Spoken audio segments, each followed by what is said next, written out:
Yeah.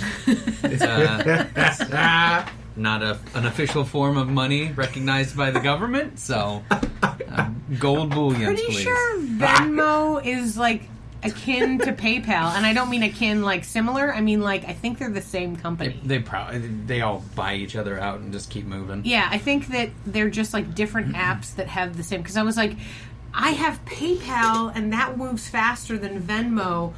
How if they're the same company?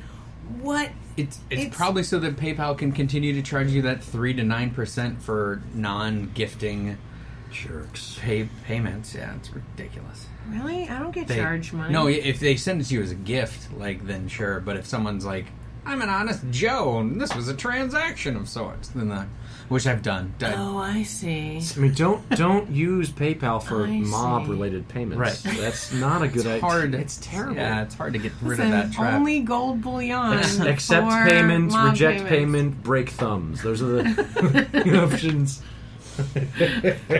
Yeah, I'm so the guy that's going to all the bars with my tiny bat. Yeah. And I'm like, listen, buddy, you better give me the money right now. That's me. I'm the one. Now we know. Like Improv Mafia. I think this is a thing. We need to make it happen. And what will we do? Attack each other? No. I mean, I think it's all the level ones that come in. We force them to take the classes and then continue up. I think this is the storyline. That's a thing we should do. Yeah. Oh, you're gonna quit, huh? You can't quit. Oh, is this a movie that you're inventing? Yeah. Not like a real life actionable thing. No, Taps knows. No. We should not force people to pay us. Taps knows again.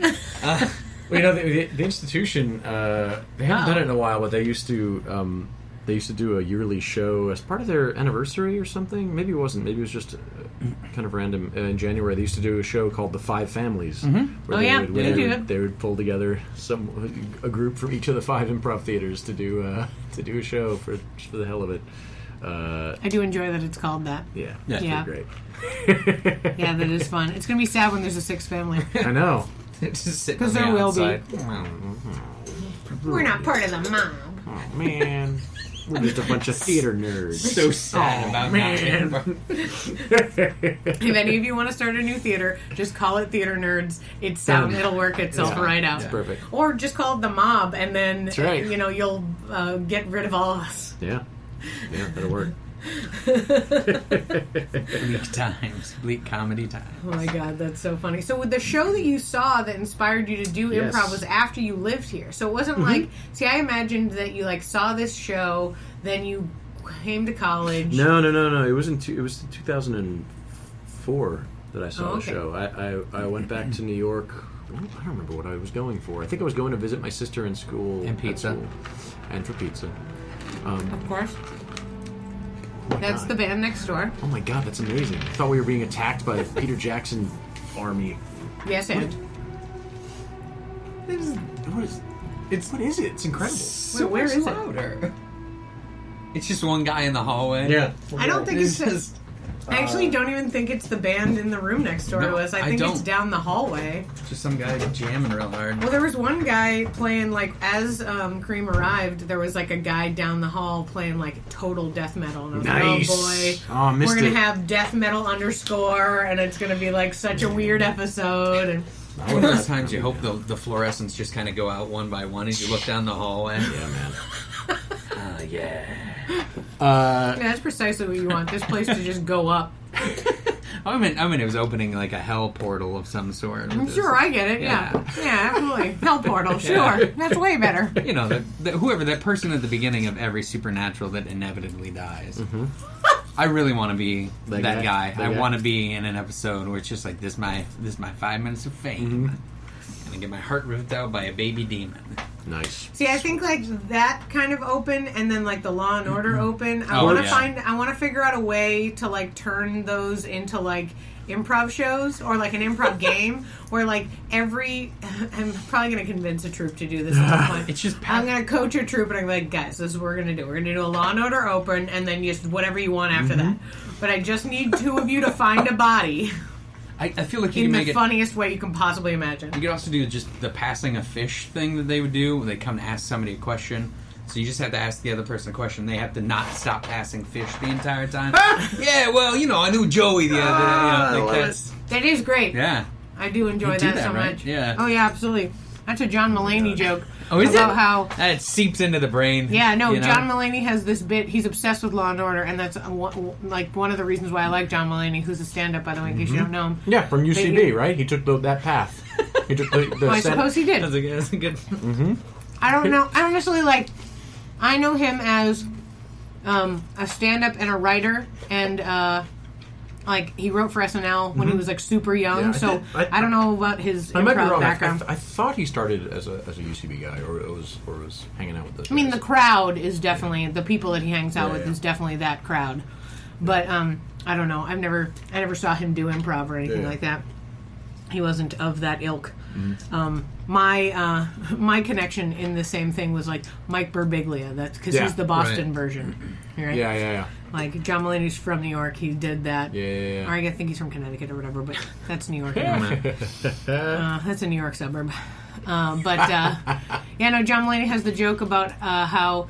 The funniest thing about he talks about Law and Order a lot because he's obsessed with Ice-T, but also he talks about how people never stop doing their job while they're being talked to by the cop. I see. I know. I've heard. And it's you would stop. You would stop what you're doing. Yeah. You can't. The boxes don't need to go in the truck right now. Literally, they're asking you about a murder. Why is this inconsequential to you? So I really do enjoy that part so much. I love that. And also, my husband and I have become obsessed with Ice-T on Law and Order. Yeah, the person, of course. And so we just, some days we just speak in Ice-T, quotes all day to each other. He'll be working in one thing, we'll just lean out the room, and it'll just be yo, I can't even just some crazy. I feel like I've got to find his highlight reel now and just watch that. I mean, whatever it is, he clearly has written in his contract, I have the best lines in the show, and if I don't, I'm quitting.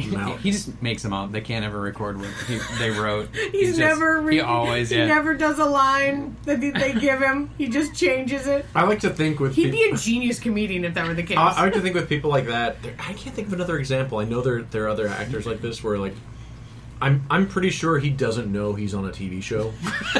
You know what I mean? He thinks he's a detective. They just push him in a room and just let him go, and they just film it that's great, and he's just happy. He's just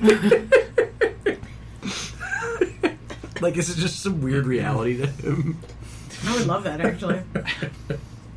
Is he there for when they actually convict the criminal? He's not, so he's gonna think this entire time they've all gotten off. He's never gonna know. He's just the worst. No resolution. He's just Jesus. What am I doing with my life? Sitting at home drinking.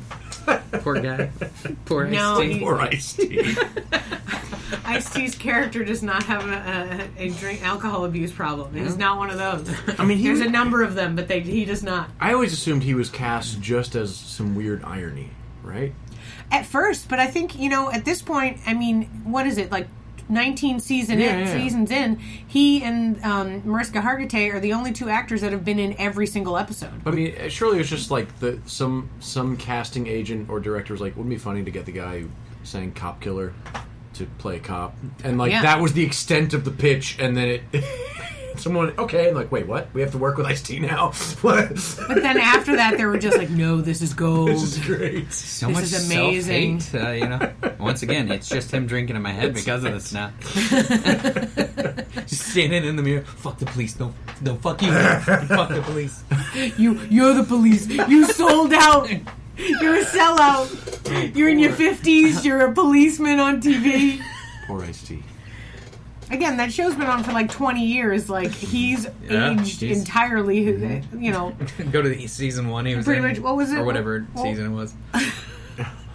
So, guys, I can never move to New York, Chicago, New Orleans, or be best friends with Ice-T. Yeah, I don't know. I think we could all be best friends with Ice-T. He's open. I think he's into it.